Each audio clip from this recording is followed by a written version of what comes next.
have been received from councillors Brindle, Evans, Jeremy, Cambridge, Stewart and Terry. 124, then the minutes of the planning committee of... Sorry. It's the planning committee of the 8th of October. Are we happy that they can be signed as a true record? Doug, you've got something? Yeah, can I just use very British, because I noticed from these minutes I haven't sent my apologies. So can I apologise for not apologising ahead of the last meeting? Don't need to amend the minutes at all, I just wanted to say that. Thank you, Doug. But are we happy for those to be signed as true record, please? Thank you. And then to 44224, declarations for disclosure of peculiar interests. I'm showing, and obviously, address those there. So we'll move on to 44324, planning applications to consider. Mark, I think we're over to you now. I'll take my name to start with the use restaurant to place of worship. Thank you, Chair. Yes, I hope you can all hear me okay. Wave your arms wildly if not. I'm not sure at the moment. I can't see. Just bring the other go. Yep, Alan's on the case. Right. Thank you so much. So yes, plan 818. So yep, this will be a premises which I'm sure is very familiar to you. 17 St Giles Lane, marked on the plan there in blue, right in the middle of the plan. So this involves no changes to the actual building as such, either inside or out, really. Certainly not outside. It's a restaurant becoming a prayer room. It does say in the application form no level of changes to the level of employment on site, which seems somewhat unlikely, and the opening hours aren't specified on there again as far as I can see at this stage. Can we move to the next page, please, Al?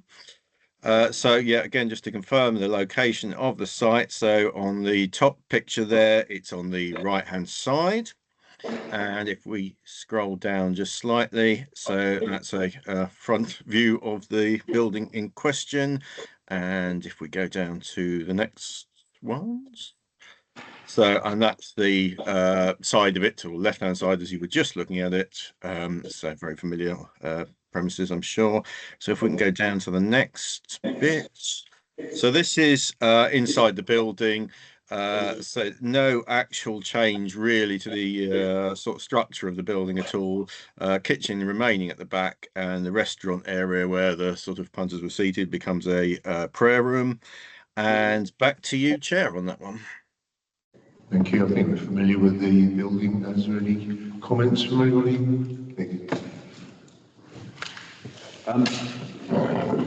It says that it's a place of worship, but is it going to be where people live? Because there is currently people living in it. I'm not aware that there's any proposed use of people living upstairs. There's nothing on the application, Mark, is there? No, it doesn't specify on the application at all. So it is possible, I suppose, to interpret to either no change or nothing happening upstairs. It's not, from the documents I've seen, clear, I'm afraid.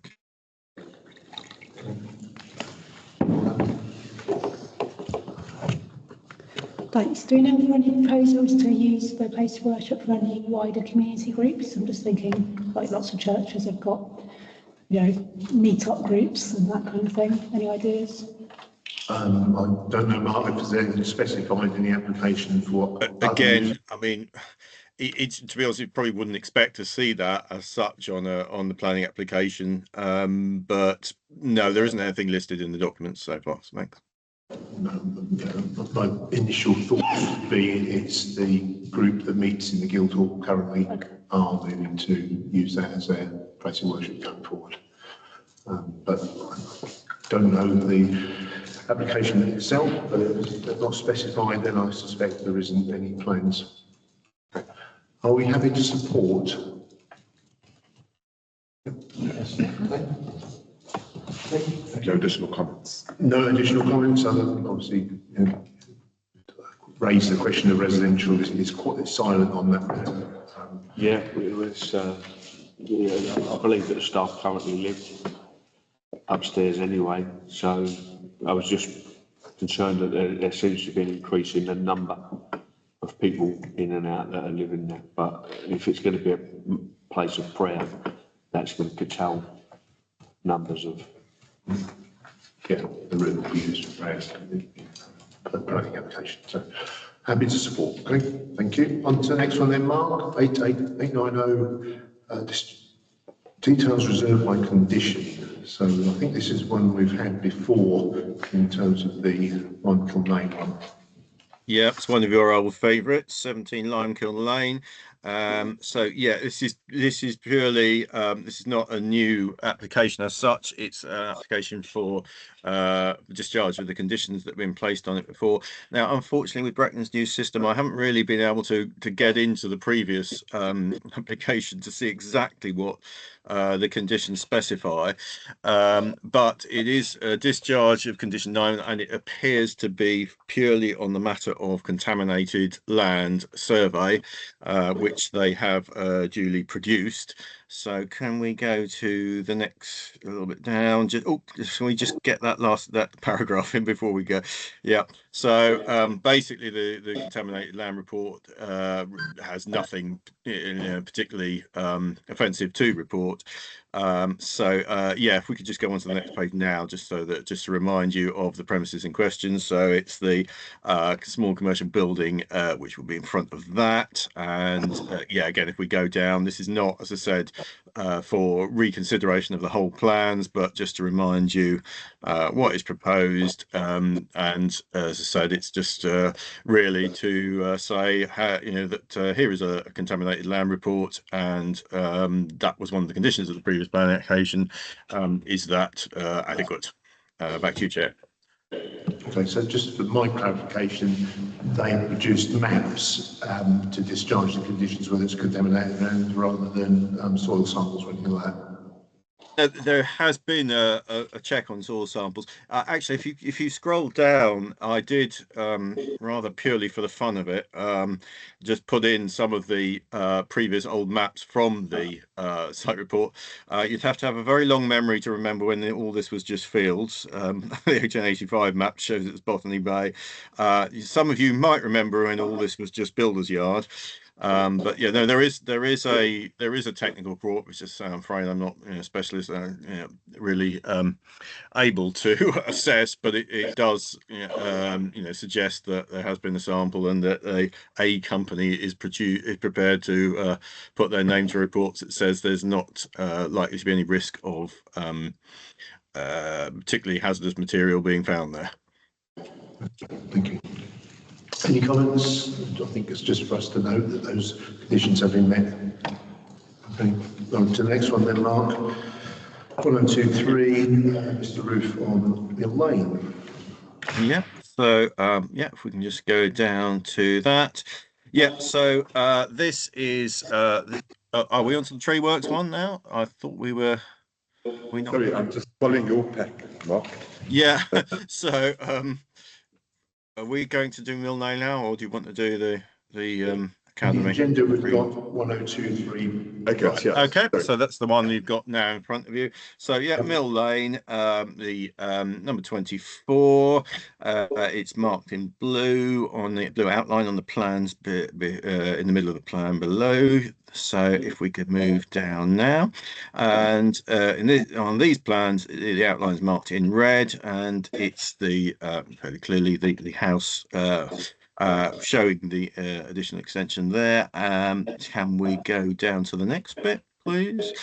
Oops, hang on, that's sort of jumped slightly on my plan. Sorry. That's become disjointed, unfortunately. Oh well. Okay, well, hopefully, yeah, I think this will show you all you need to see anyway. Basically, marked in with the yellow shapes there is the proposed extension on the front of the house there, and there's a side view in the middle of your screen there. So the area in question is previous plan marked as kitchen, and that has been extended at the front on the red markings area there to a kitchen diner. I'm not sure if we can go down further, and so yeah, materials to match the original. So the building in question is on the right of your screen in that view, opposite the sort of famous Dad's Army backdrop there. And if we scroll down, there is the building in question. So you've got already a sort of extension on the right, and then we're looking at an extension on the left of the picture as you then see it. And I think that's the last plan for that one. So back to you, Chair. Thank you. You got any comments on this? Is this extension going to cut the light off for the house next door? You can quite clearly see the house next door. He owns that anyway. I know he owns Yeah. it, but he may not always own that. Was it? I think it's a single-storey extension, so it will probably be much bigger than the fence height, and I would suspect. Yeah, if we just go back, you see that you can see the height in question on the. Again, there is no right to light. The only comment I'd make is it is within the building line. The building line's a bit staggered down there because of the hodgepodge nature of the various buildings, but obviously the larger house next door's frontage does come further forward towards the road. I know we've had issues with the sight lines on proposed developments along there, but I don't believe this comes impinges upon that in any way. So are we happy to support? Yes. Okay, thank you. Okay, on to D then, Mark. 899, there's porch on Scott Close. Okay, I'll just wait till we get back to the plans in question. Let's go back to your presentation. Yeah, we'll have to switch documents if need be.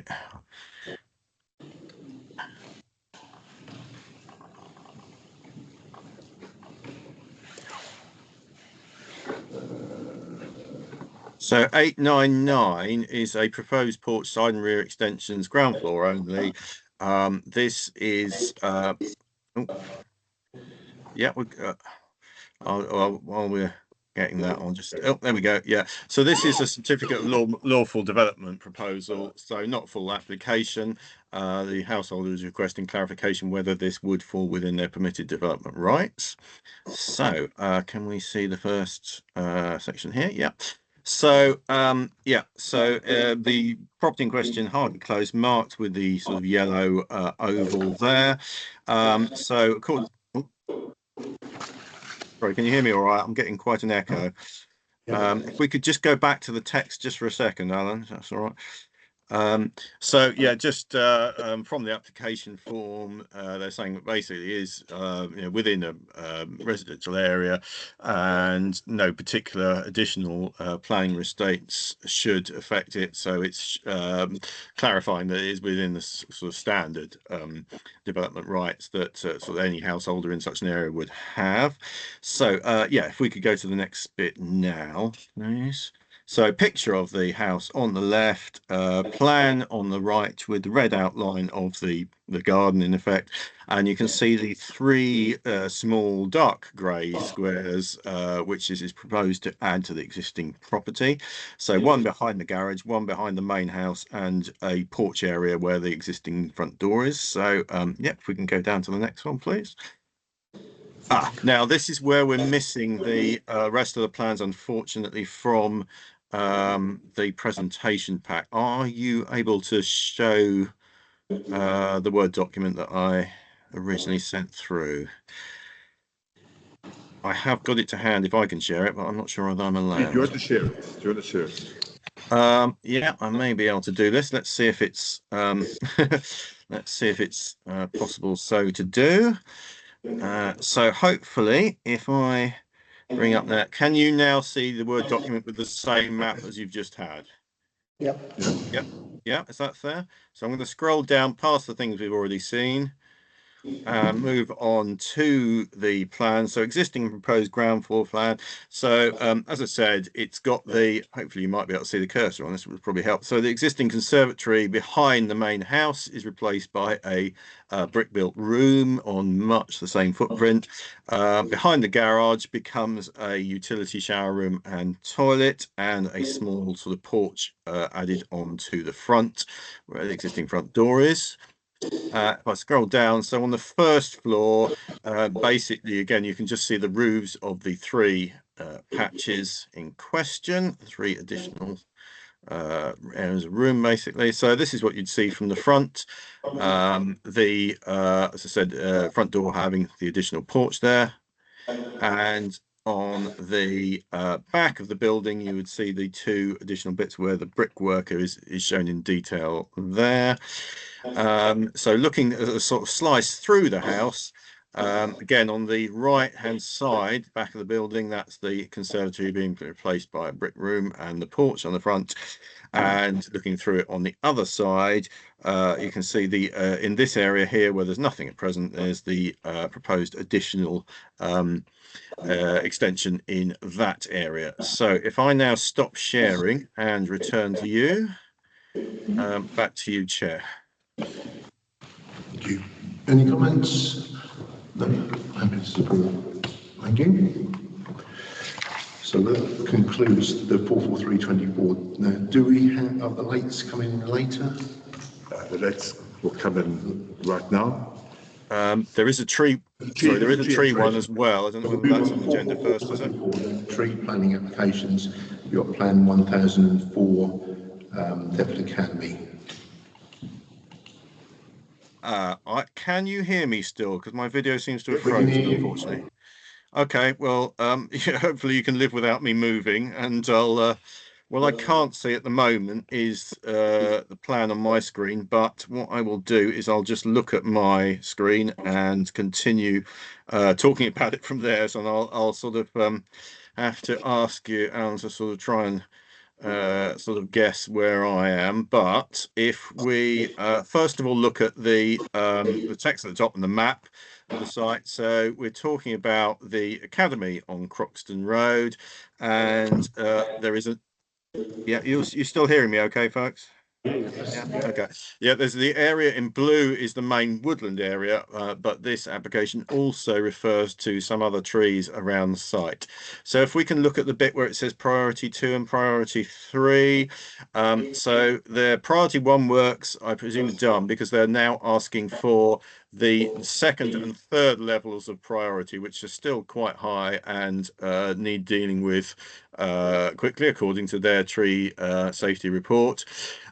So can we now go on to the next page? If we look at the top of the next page, there's a map with lots of blue and red hatching. Have we got that one, folks?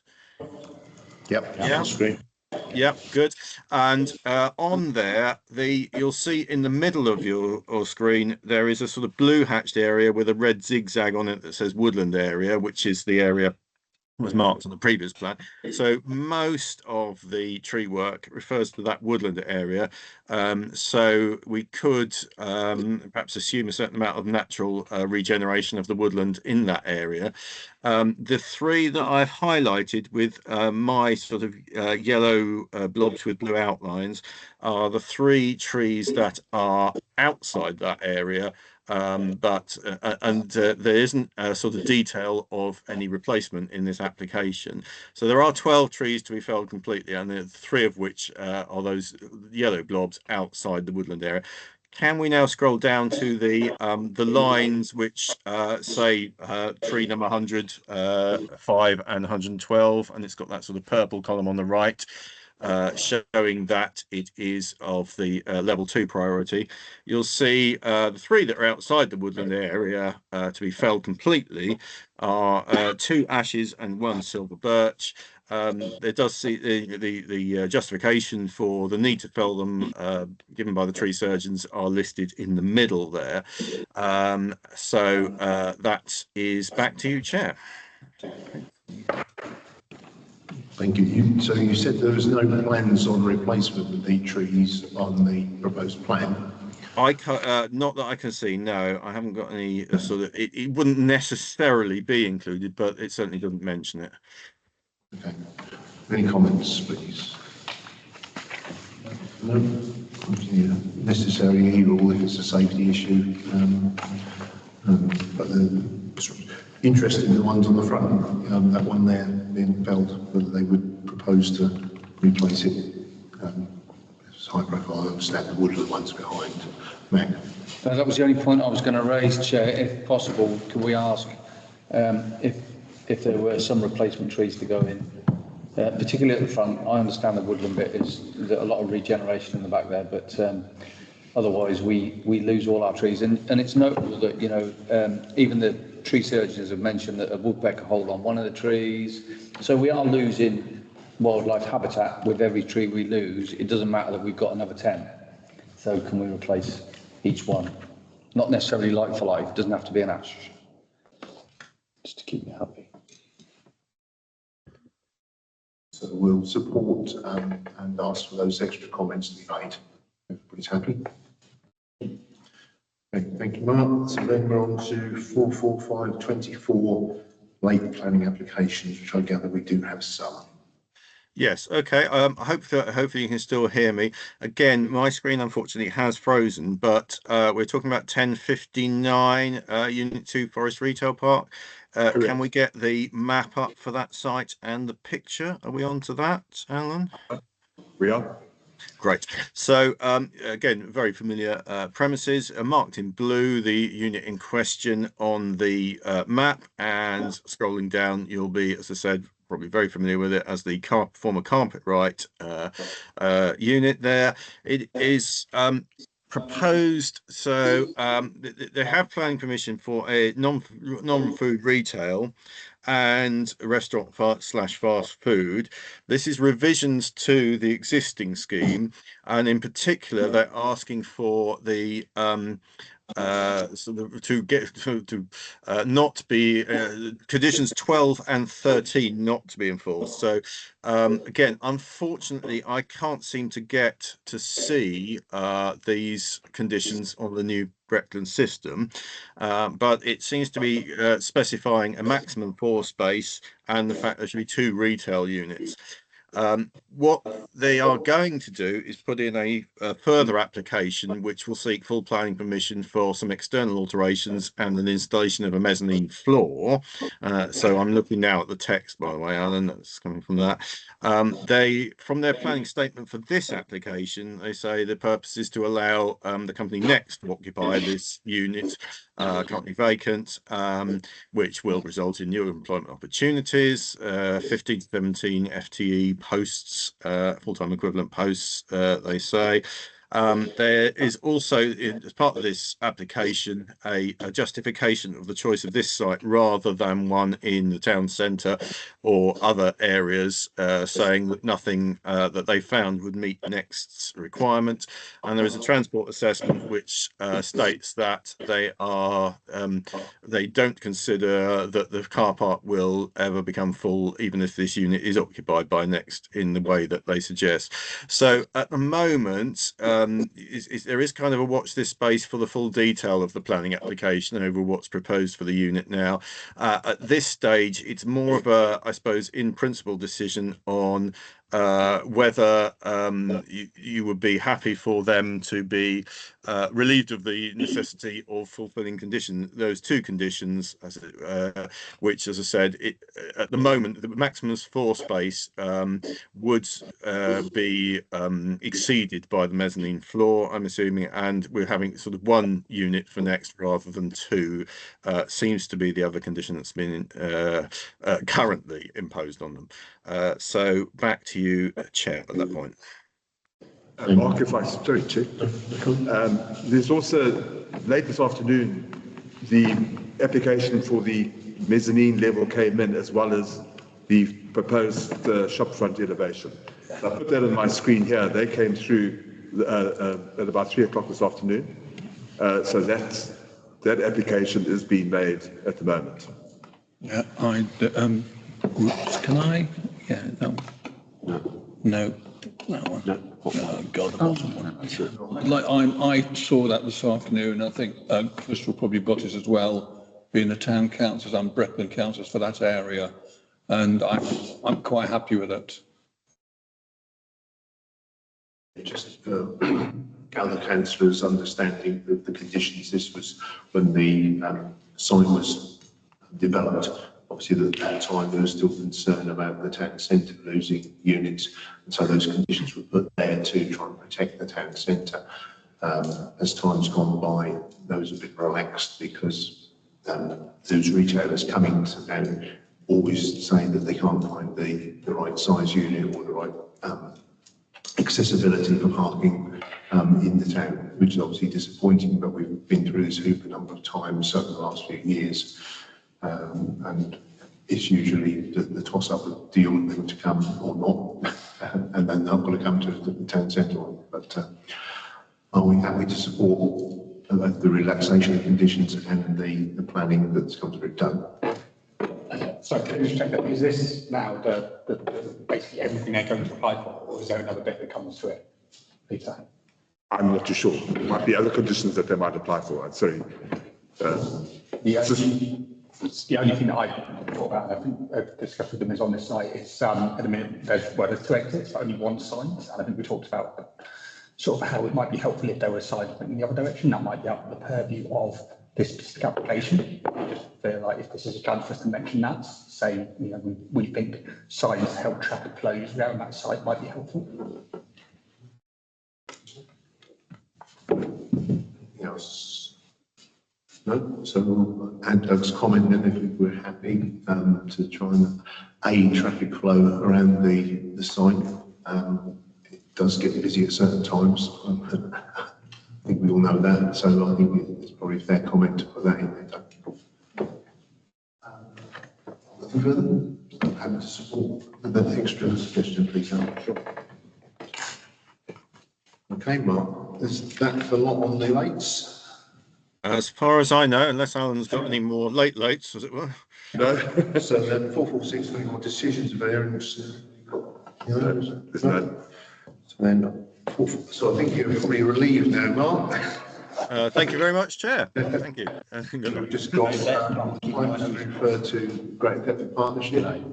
If anybody's got anything to there, I think I gave a feedback, and Terry and I both attended the last one, and the next one is not scheduled till the new year, and for the report back there.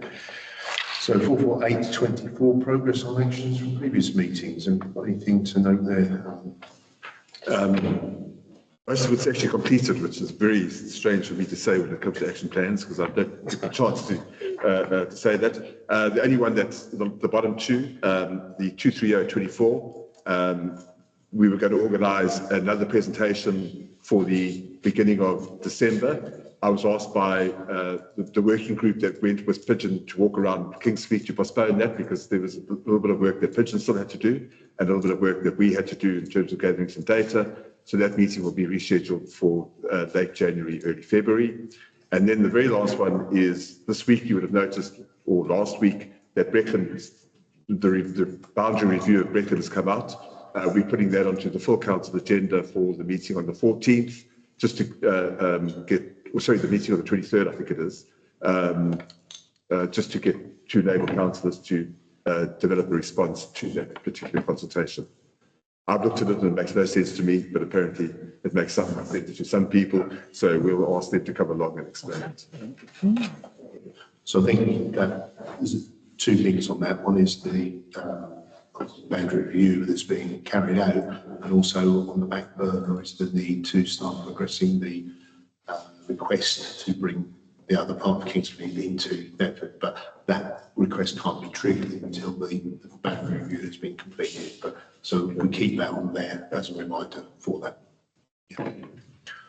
Okay, thank you, Alan. 44924 committee officers update. No, there's that. Well, thank you all very much for your attention, and have a Christmas. Thank you.